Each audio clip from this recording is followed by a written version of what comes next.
Lepo pozdravljeni. V tretji in zadnji oddaji, v kateri se sprehajamo skozi prvo polovico letošnjega leta, bomo obiskali občino Brežice. Začenjamo v Viteški dvorani Brežiškega gradu, kjer je januarja ob 100-letnici slovenskega vojaškega letalstva potekala osrednja slovesnost v spomin na prvi bojni polet pilotov ljubljanske letalske stotnije 12. januarja 1919. Slovensko vojaško letalstvo 12. januarja praznuje svoj dan v spomin na prvi bojni polet pilotov ljubljanske letalske stotnije, ki sta ga leta 1919 opravila pilota Vinko Peternelj in Franc Zupančič, ko sta podletela na izvidniški polet na Koroško in mitraljirala avstrijske enote. Začetki slovenskega vojaškega letalstva sicer segajo v leto 1918, ko sta bili 14. in 15. decembra ustanovljeni ljubljanska in mariborska letalska stotnija. Osrednji govornik na slovesnosti je bil predsednik Republike Slovenije in vrhovni poveljnik obrambnih sil Borut Pahor, ki je vojaškim letalcem ob prazniku čestital in poudaril pomen rodu letalstva. 100 let po začetku našega razvoja oziroma vašega razvoja postavlja v položaj, ko moramo zbrati vse izkušnje teh 100 let, vse znanje, ki nam je na razpolago, vso našo modrost, odkritost, tudi medsebojno zaupanje in spoštovanje različnih mnenj, da ugotovimo, kateri ukrepi, taktični, kratkoročni in strateški, glede našega oboroževanja, pripravljenosti, so neizogibni, prepotrebni, elementarni, da se bodo naši ljudje, in kateri mi odgovarjamo, počutili varne. Slovenski človek si lahko, če država odpove, marsikaj uredi sam, razen ene stvari, in to je varnost, je Pahor še povedal na slovesnosti. Poudaril je tudi pomen medsebojnega zaupanja in spoštovanja različnih mnenj. Razvojno pot vojaškega letalstva Slovenske vojske, ki sega v 90. leta, je predstavil poveljnik 15. polka vojaškega letalstva, polkovnik Bojan Brecelj. V kratkem razvojnem obdobju smo dosegli odlične rezultate ter postavili usposobljeno, primerno opremljeno in učinkovito enoto vojaškega letalstva Slovenske vojske. Danes je Slovensko vojaško letalstvo organizirano v 15. polku vojaškega letalstva, ki 6 enotami za dane naloge upravlja združeno, profesionalno in kvalitetno ter odzivno izvaja poslanstvo nadzora in varovanja zračnega prostora Republike Slovenije in s tem zagotavlja suverenost Republike Slovenije v njenem zračnem prostoru.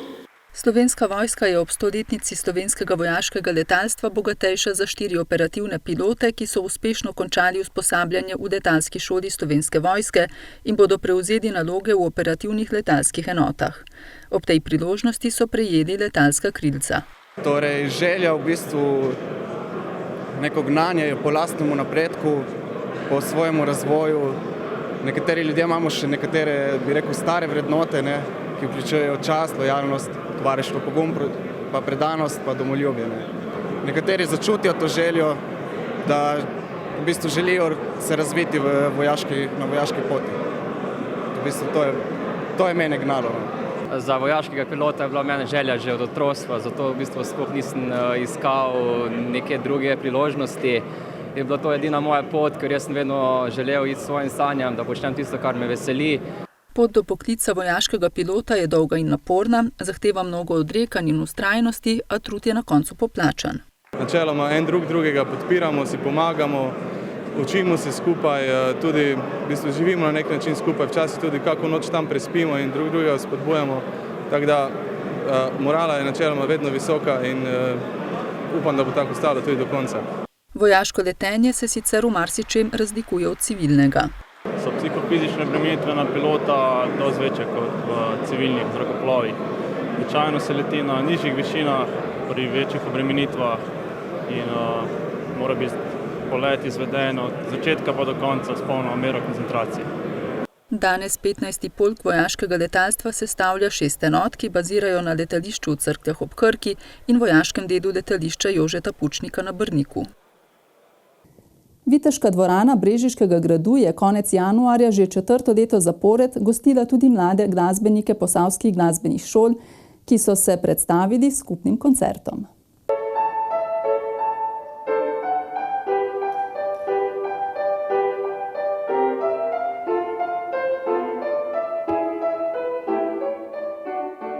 Pobudo za koncert so podali v Posavskem muzeju Brežice, kjer so želeli s skupnim projektom povezati posavske glasbenike in glasbene šole ter obenem odpreti koncertno sezono prav z najmlajšimi. Glasbene šole zelo pomembno sooblikujejo naše Posavje in mi imamo res to čudovito dvorano in se nam je zdelo zelo pomembno, da nekako damo možnost tem odličnim mladim glasbenikom, da nekako nastopajo v tej dvorani in smo se tudi dogovorili, kateri termin bi to bil za njih najboljši, januar pred tekmovanji in da v bistvu lahko glasbene šole same zbirajo program, nekako se dogovorimo glede števila oziroma minutaže, ne, in mi pripravimo seveda soorganizacijo.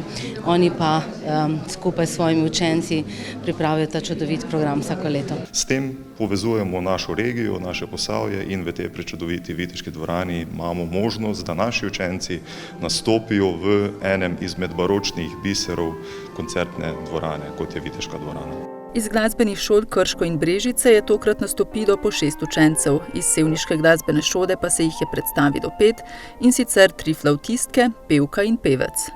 Priložnost smo pa na teh koncertih dali in dajemo učencem, ki se v februarju udeležujejo najprej predtekmovanja, potem pa kasneje državnega tekmovanja mladih glasbenikov. Nenazadnje to je tudi obdobje pred tekmovanjem Temsig, pred regijskim delom tekmovanja Temsig, ne? In najbrž bo se tudi nekaj točk na to temo zvrstilo, ker se že pridno pripravljajo dolge mesece vsi ti tekmovalci. Tako da mislim, da je namen več kot dosežen in smo zelo veseli, da se to dogaja.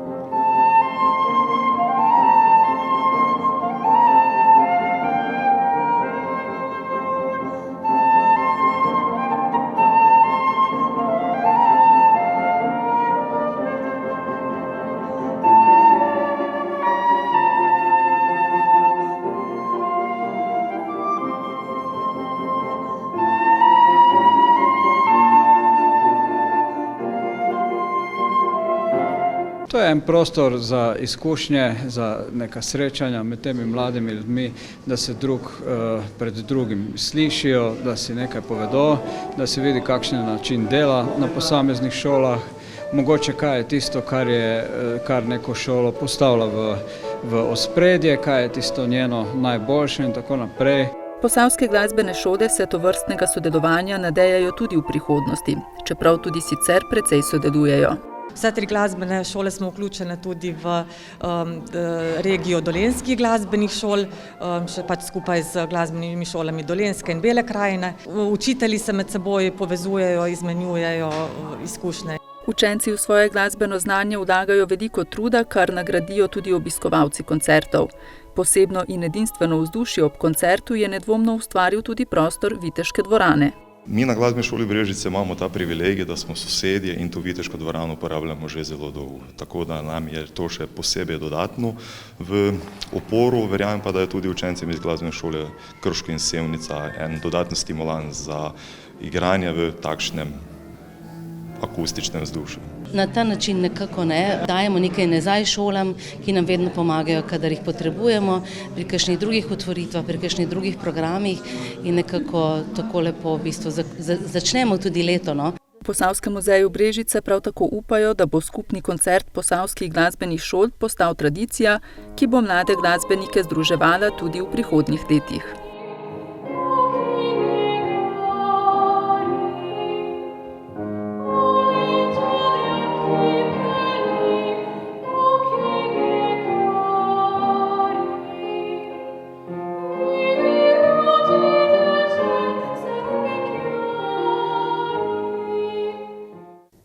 Februarja so v Brežicah obeležili kulturni praznik. Na osrednji prireditvi, ki je potekala v Domu kulture, so za predano delo in uspehe na področju ljubiteljske kulture domačim ustvarjalcem podelili priznanja in odličja za leto 2018.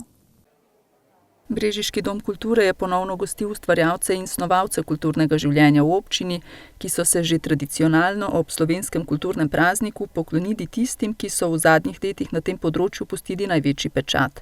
Podelili so 4 priznanja, 3 srebrna in 2 zlati odličji ter 2 častni priznanji. Slednjega je prejel tudi Slavko Mihelin, ki je v moškem pevskem zboru Bizeljsko aktiven že 40 let. V glavnem vse se je dogajalo za mojim hrbtom, tako da so mi na zadnjih vajah pevci povedali to zadevo. Tako da hvala lepa njim, hvala lepa moji ženi in pa seveda hvala lepa občinski komisiji, ki je pač potrdila. Slavko Mihelin si sicer močno prizadeva za obstoj moškega pevskega zbora na Bizelskem in ohranjanje tovrstne kulture v kraju. Vseh 40 let se nekako borimo z člani. Najbolj uspešni smo bili tam okoli 2000. leta. 2000. in 2002. leta smo odšli na medobčinsko revijo in takrat je bila kvaliteta, bi rekel, najboljša. Ker se preko ljubiteljske kulture ljudje tudi medgeneracijsko povezujejo, si v svojih vrstah želijo mlajših članov. Takšni časi so, da imajo pač ljudje službe čez cel dan, tako da je problem priti na vaje in se ne odločajo, tako da se borimo s tem. Polna kulturna dvorana je znova dokazala, da kultura v občini Brežice živi. Po besedah predsednika Brežiške zveze kulturnih društev ima ljubiteljska kultura v občini zelo velik pomen za družbeno življenje. Z ljubiteljsko kulturo se v občini Brežice ukvarja veliko društev, imamo 30 kulturnih društev, v njoj je članjenih približno dobrih 1500 aktivnih članov, se pravi, to predstavlja 5 do 6% aktivnega prebivalstva občine Brežice. Velika številka, ki kaže na precejšnjo razvejanost ljubiteljske kulture v občini.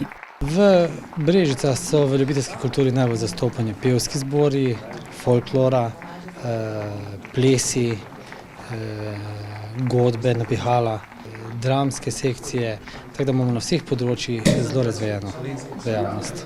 Na občini Brežice poskušajo zagotavljati ustrezne pogoje za kulturo, tako za ljubiteljsko kot profesionalno in tudi za kulturno dediščino.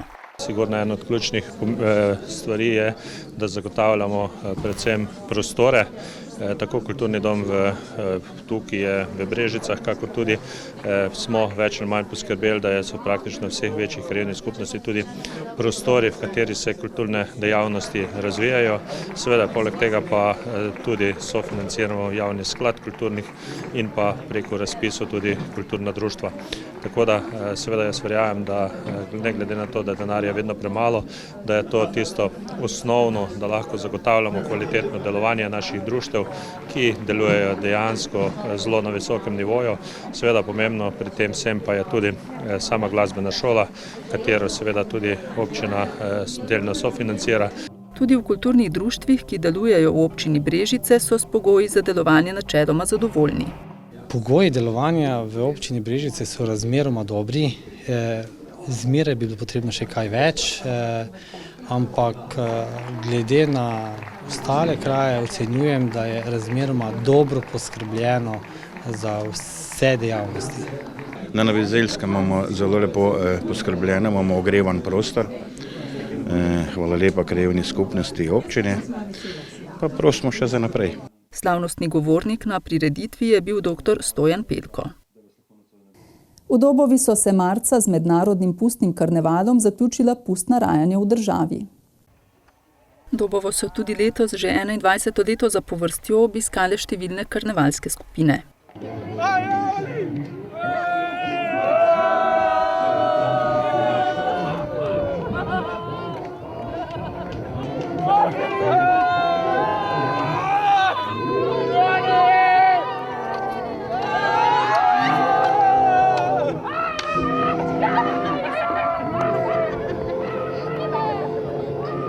Karnevala se je udeležilo približno 50 domačih in tujih skupin, tako etnografskih kot karnevalskih, znotraj katerih se je skrivalo več kot 1000 zamaskiranih navdušencev pusta.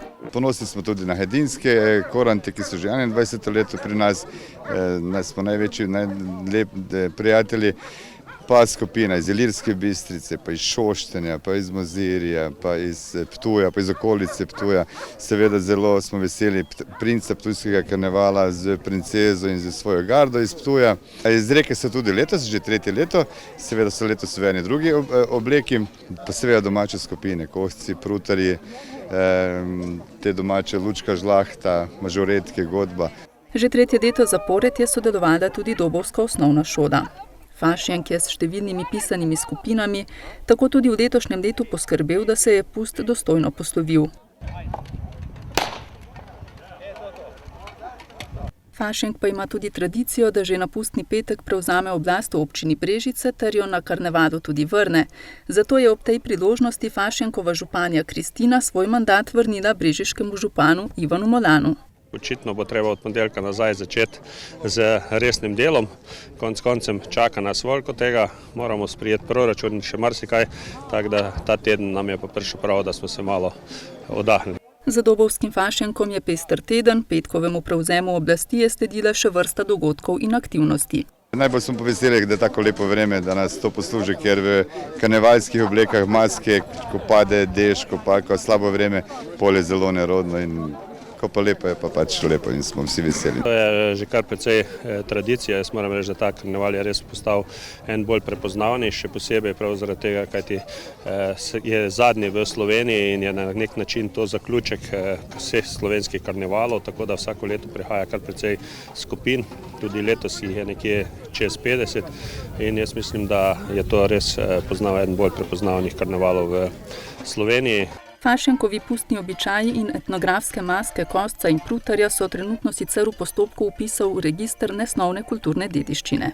Ja, lani smo začeli ta postopek, sedaj je že kar daleč tudi etnografinja Adela Pukl iz Etnografskega muzeja Slovenije. Je bila letos na celodnevnem obisku pri nas in je začela z kovci, z orači, nadaljevala je z pustno svadbo. Obiskala je tudi v Brežicah mestno hišo, kjer se je tudi naš pust promoviral. Pri županu je bila s kovci, zatem pa na Veliki Brež obiskala Brške prutarje, vse se zabeležila, poslikala, tako da z naslednjim tednom nadaljujemo dalje. Težava je v pomanjkanju zgodovinskih virov, saj ni prav veliko starih zapisov. Naši stari starši še vedo povedati zgodovine, kako je to nastajalo, kako je to bilo, ampak kjer je taka mala vas, se veste, v večjih mestih so drugače to arhivirani. Probali smo poiskati tudi v cerkvenih arhivih, ampak smo pol ugotovili in so nam povedali, da cerkve niso podpirali takrat pustovanja, ker je to bilo pač preveč pogansko, tako da v tistih arhivih ni nič, drugo je pa bolj slabo. Imamo stare slike pa to, tako da upajmo, da nam bo uspelo in da bo to ostalo za manjce. Sicer pa pričakujejo, da bo postopek vpisa v register nesnovne kulturne dediščine zaključen še letos. Projekt izgradnje hidroelektrarne Mokrice, zadnje v verigi hidroelektrarn na spodnji Savi, je aprila dobil nov obrat. Agencija za okolje je namreč že lani izdano okoljevarstveno soglasje po pritožbi Društva za preučevanje rib Slovenije vrnila v novični postopek. Posledično bo pričetek izgradnje zaradi dolgotrajnosti postopkov in možnosti nadaljnjih postopkovnih zapletov zamaknjen za nedoločljiv čas. Kot pravijo na občini Brežice, želijo opozoriti na povečano poplavno nevarnost, s katero se bodo prebivalci občine Brežice soočali v prihodnosti zaradi nedokončane protipoplavne zaščite. V tem trenutku je približno okoli 1100 ljudi še, ki niso zaščiteni. V zadnji poplavi 2010 je bilo približno 500 ljudi tistih, ki so imeli neposredno poplavo v svojih gospodinstvih. Treba pa povedati seveda, da je bila zadnja poplava v letu 2010 nekje ocenjena na 1 200 000 neposredne škode v stanovanjskih objektih, 3 milijone na kmetijskih in pa še 4,5 milijone na gospodarstvo. Molan še dodaja, da se že od začetka umeščanja hidroelektrarn v prostor zavedajo, da z urejanjem reke Save gorvodno visoke vode še hitreje pritečejo do občine Brežice, kjer poplavljajo hitreje in močneje kot prej. In to pomeni seveda, ali pa mi tako razumemo, da smo ostali žrtvovani za boljše življenje cele Slovenije. Moj apel je samo ta, da država ali pa vsi, ki so možni to narediti, to pa edino vlada in pa seveda parlament, sprejmejo tako zakonodajo in pa take rešitve, ki bojo zagotovili poplavno varnost do leta 2022, kot je načrtovano. Javno podjetje Infra zaključuje z izgradnjo protipoplavne zaščite na območju Krške vasi in Velikih Malenc. Seveda to ne pomeni, da bomo 100% zaščitili te kraje, dokler ne bomo imeli možnosti vstopa v reko Krko in v reko Savo v smislu poglabljanja reke Save in v smislu urejanja dna reke Krke, pomeni, da moramo urediti reko Krko na način, da ne bo voda prehitro odtekla v poglobljeno Savo. Po drugi strani bo to pomenilo, da bo pri visokih vodah večja možnost, da bo voda iz Krške vasi odtekla. Poglabljanja Krke pri sotočju Savo pa ne morejo zaključiti brez okoljevarstvenega soglasja za hidroelektrarno Mokrice. Mi moramo vedeti, da smo s temi nasipi, s temi upornimi zidovi v bistvu preprečili razlivanje v tem prostoru in da se bo voda usmerila naprej. In bo potem naprej problem, ne? To pa govorim že o območju državnega prostorskega načrta Mokrice, ker ti posegi segajo že v to vsebino tega dokumenta. To pomeni, da Mostec, Mihalovec, Loče bojo zelo poplavno ogroženi. Če ne bomo dobili, bom rekel, zelene luči, če se tako izrazim, za poseg v Savo in da ta prostor niže od Brežic. Za družbo HES zamik izgradnje hidroelektrarne Mokrice pomeni nekoliko višjo ceno investicije, posledično bo višja tudi proizvodna cena. Naš poziv vladi Republike Slovenije je, da naj preseka gordijski vozel, ki se vleče že 12 let z umeščanjem hidroelektrarn v prostor. Menimo, da se to dalo narediti in to je lepa priložnost za novo vlado, da ta ukrep tudi izvede.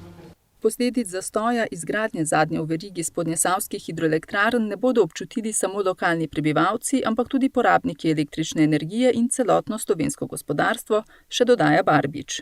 Ta manjko lahko nadomešča uvoz ali pa večja proizvodnja iz termoobjektov. V tem primeru imamo seveda termoelektrarno Šoštanj, lahko pa se vključuje tudi termoelektrarna Brestanica. Obstaja pa še tretja opcija, to je pa seveda uvoz električne energije, ampak tudi ta uvoz električne energije je v večini iz termoelektrarn z področja Balkana, ki so še večji onesnaževalci, kot so recimo naše elektrarne. Barbič poudarja, da je stroka dokazala, da objekt hidroelektrarne Mokrice okoljsko ni sporen. V skladno z evropskimi normami in tudi po potrditvi vseh slovenskih strokovnih inštitucij ne bi smelo biti problemov glede umeščanja v prostor in vplivov na naravo. Zanimivo je, da tudi Republika Hrvaška, kakorkoli vemo, da niso odnosi ravno najboljši, na področju narave niso imeli nobenih pripomb na hidroelektrarno Mokrice. Družba HES je sicer za vse raziskave za hidroelektrarno Mokrice, vključno z okoljskimi, doslej vložila približno 7 milijonov evrov. Minister za obrambo Karl Erjavec in župan občine Brežice Ivan Molan sta aprila na gradu Brežice podpisala dodatek številka 2 k dogovoru o medsebojnem sodelovanju v zvezi s projektom posodobitve vojaškega letališča Cerklje ob Krki. Dodatek prinaša 400 tisoč evrov v letu 2019 in prav toliko v letu 2020. Sredstva bodo namenjena sofinanciranju investicij v lokalno infrastrukturo in za sofinanciranje nabave novih gasilskih vozil. S podpisom dodatka številka 2 k dogovoru o medsebojnem sodelovanju v zvezi s projektom posodobitve vojaškega letališča Cerklje ob Krki sta občina Brežice in Ministrstvo za obrambo znova sklenila neposredni dogovor o vlaganju v lokalno infrastrukturo. Osnovni dogovor o medsebojnem sodelovanju sta Karl Erjavec in Ivan Molan podpisala pred 12 leti. Moram reči, da sem zelo zadovoljen, da po 12 letih podpisujem aneks. Mislim, da je bilo 4. aprila 2007, ko smo se odločili, da bomo posodobili vojaško letališče, smo se tudi dogovorili, da bo potrebno pač tudi nekaj prispevati za lokalno skupnost in zlasti za kraje ob letališču. V tem trenutku naj bi šlo za 2 projekta, ki sta v neposredni bližini letališča Cerklje ob Krki. Eno gre za nevarno križišče v Čerešnicah, ki bi naj bilo urejeno tudi z pločnikom, avtobusnim postajam in vsem, ki je potrebno. Seveda to bo šlo tudi za sofinanciranje občine Brežice in pa drugi za most v Cerkljah ob Krki, lesen, ki je tudi precej v slabem stanju in pa cesta. Dodatek prinaša občini 400 tisoč evrov v letu 2019 in prav toliko v letu 2020. Moram reči, da pogajanja z županom so bila zelo zahtevna, zlasti zato, ker osnovni dogovor namenja do 600 tisoč evrov, Seveda župan je želel doseči celoten znesek, vendar glede na proračunsko situacijo in tudi glede na to, da vemo, da se obrambni proračun ne povečuje tako, kot bi si želeli, sva oba našla kompromisno rešitev. Sredstva ne bodo namenjena zgolj sofinanciranju investicij v lokalno infrastrukturo, ampak tudi za sofinanciranje nabave novih gasilskih vozil. Treba vedeti seveda, da občine imamo praktično vse manj svojih denarjev prostih, kajti stroški drugi se povečujejo in s tem bomo lahko omogočili tudi investicije v gasilstvo, tako da v letošnjem letu gre za nakup avtomobila v Cerkljah ob Krkih in tudi s tem bomo pripomogli k požarni varnosti, kajti dejansko tudi gasilci v primeru ali požarne ali drugih vaj sodelujejo tudi z letališčem in bojo tudi s tem bistveno bolj uspešni. Sem zelo zadovoljen, da tukaj v Brežicah lahko tudi ugotovimo odlično sodelovanje med gasilci in pa slovensko vojsko. In to je tista dodana vrednost, ki jo prinaša tudi podpis današnjega aneksa. Pogovori tečejo tudi v druge smeri. Dejstvo je, da imamo kar nekaj nerešenih še tudi javnega dobra cest v mestu Brežice, kajti vemo okoli doma JLA in pa okoli bivšega doma JLA, ki je danes mladinski center in pa seveda tudi okoli določenih stanovanj, ki so bile vojaške, so še določene cestišča, ki so v lasti MORS-a, tako da tudi tu razmišljamo o menjavi. Molan je še dejal, da si v občini prav tako želijo prenosa lastništva praznih stanovanj v lasti države, ki so prazna že 2 desetletji.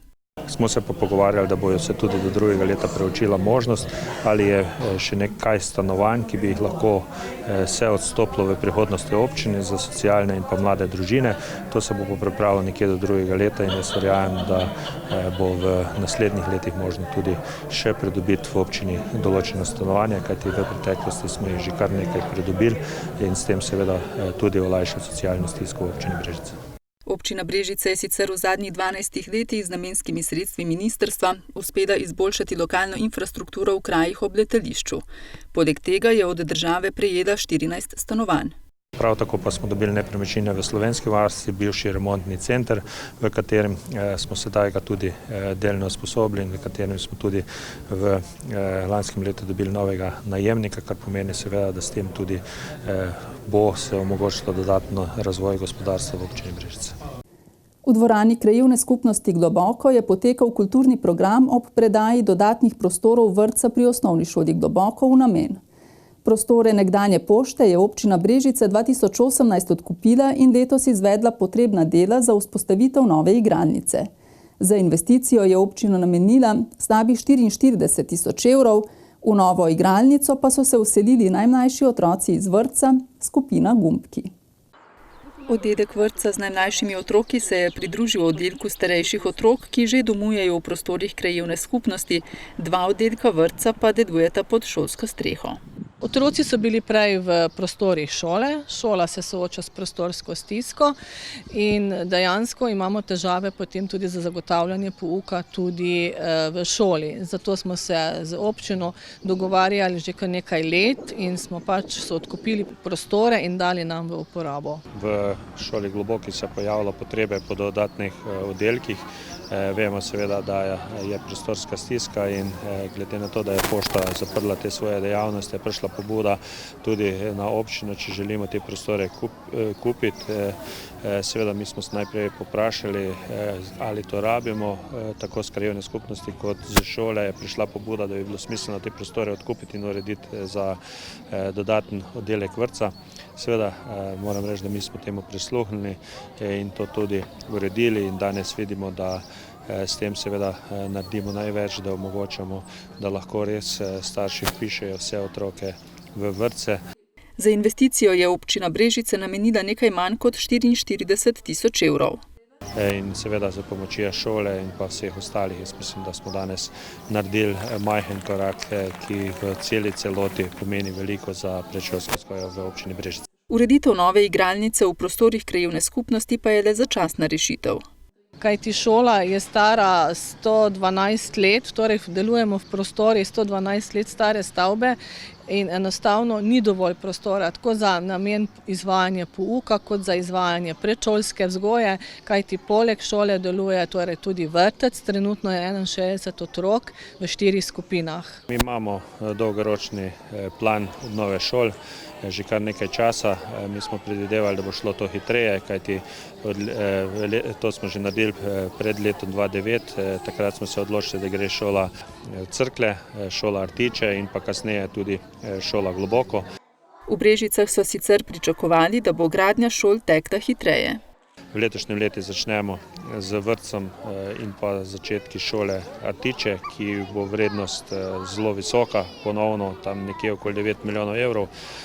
To glede na realnost v proračunu rabimo nekje približno 4 leta, da to zinvestiramo, tako da jaz pričakujem, da nekje, ko se bo končala šola v Artičem, se začne projektiranje šole Globoko, kar pomeni, da realno je za pričakovati, da nekje v roku čez nekje 4 do 5 let se bo začela lahko tudi gradnja nove šole v Globokem. Ne glede na to, da je v prihodnosti načrtovana gradnja nove šole in vrtca, je potrebno otrokom in zaposlenim v vmesnem času zagotoviti normalne pogoje za delo in igro. V lanskem letu so zamenjali okna. Kajti ne moramo si privoščiti, da bojo 5 let otroci na prepihu ali pa na slabih prostorih. Tako da kljub vsemu, da je želja velika, jaz verjamem, da v Globokem imajo še vedno šolo, ki zagotavlja kvalitetno izobraževanje. Vemo pa, da izobraževanja niso samo prostori, predvsem so zaposleni in pa ljudje in rezultati te šole kažejo, da so primerljivi oziroma včasih celo mogoče boljši, kot so pa marsikje drugje, ko imajo tudi nove prostore. Prometna ureditev v naselju Stara kolonija v Brežicah je že dlje časa neustrezna, ulice so preozke in ker ni dovolj parkirišč, pogosto zaparkirane z vozili. Občina je zato pristopila k naročilu prometne študije pri Fakulteti za gradbeništvo in geodezijo Univerze v Ljubljani. Poglejmo, kakšno je bilo stanje junija. Problem parkiranja je izrazit predvsem v območju najstarejših večstanovanjskih objektov Stare kolonije, ki nimajo lastnih parkirišč. Stanovalci ga rešujejo tako, da ponekod parkirajo na pločnikih ali pa vzdolžno na enem voznem pasu, ponekod celo na obeh straneh. Parkirna stiska je še večja v bližini mladinskega centra. Seveda gre tu za dva problema. Eno je, da lastniki stanovanj, kajti to je Stara kolonija, ni imela zgrajenih dosti parkirišč in bo potreba najti verjetno v okviru funkcionalnih zemljišč dodatna parkirišča. Seveda občina pa tudi želi na nek način to urediti in predstavila je možnost z enosmernimi ulicami, ob katerih bi bil samo enostranski pločnik, potem površine za pešce in pa seveda avtomobile in pa ob strani parkiranje. S tem bi pridobili od 100 do 120 parkirnih mest. Jaz upam, da bo to en od vsaj delnih rešitev za to kolonijo, prav tako pa seveda bi z dvignjenimi križišči poskrbeli predvsem za varnost, kajti dejansko na tistih križiščih bi imeli taka dvignjena platoja, ki bi tudi umerjal promet in tudi večjo varnost zagotovil za pešce in pa ostale in pa celo cono bi dali na hitrost 30, kar pomeni, da bi se bistveno poskrbelo tudi za varnost. Vrednost naložbe bi znašala približno 2 milijona evrov. S tem, da bi se rekonstruirale vse ceste, vodi in pa vse ostalo.